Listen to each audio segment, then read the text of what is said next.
At the very heart of American industrial policy right now, there is a wild contradiction. And to really get it, you gotta understand that there are two very different Donald Trumps. So picture the first one. Let's go back a bit. Think Trump Tower in the 80s, the Atlantic City casinos in the 90s. You've got the brash developer, the casino mogul. He was the ultimate capitalist outsider, right? Building his empire one deal at a time, fighting what he called an unfair establishment.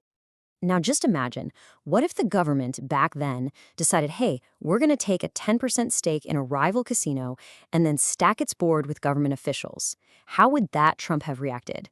Well, this analysis imagines it sound a little something like this: pure, unfiltered outrage at a rigged game. Okay, now let's fast forward to today, because that entire philosophy, it's been completely flipped on its head. The warrior who supposedly hated the government picking favorites is now, according to this analysis, cheering for the exact same play. And this, right here, is the central contradiction. On one side, you have the guy screaming, "It's socialism! The game is rigged!"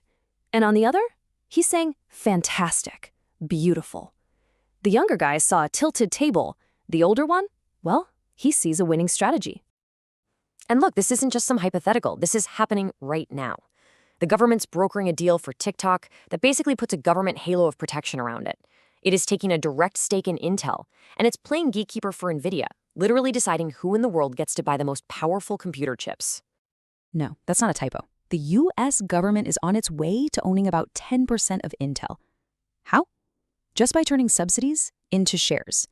This is not exactly the free market, is it? So, what do you even call this? Well, our source has a name for it. It's not capitalism, it's industrial policy with a MAGA hat, a strategy where the government actively picks and chooses its corporate champions. Now, this isn't new. It's a classic government playbook. They try to anoint certain companies, give them a boost so they can go out and dominate the world stage. They call them national champions. Yeah, it's basically a massive bet.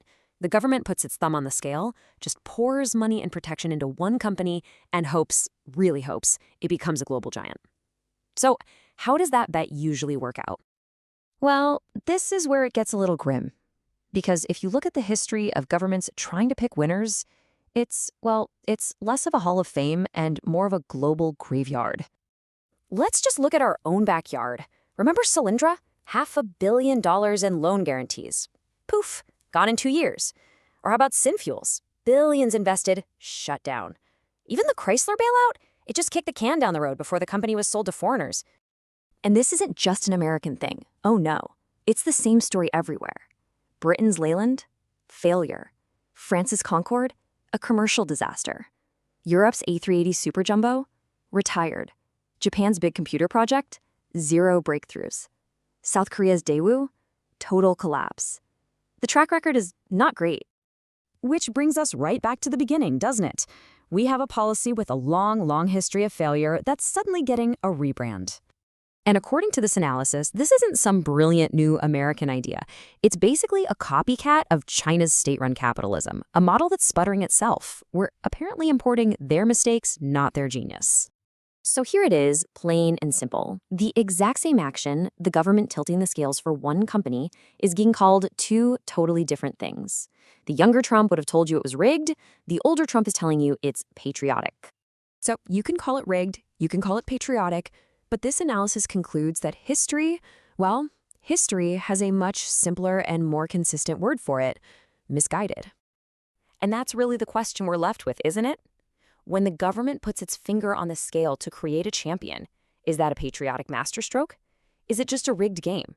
Or is it something else entirely? A historically misguided bet? What do you think?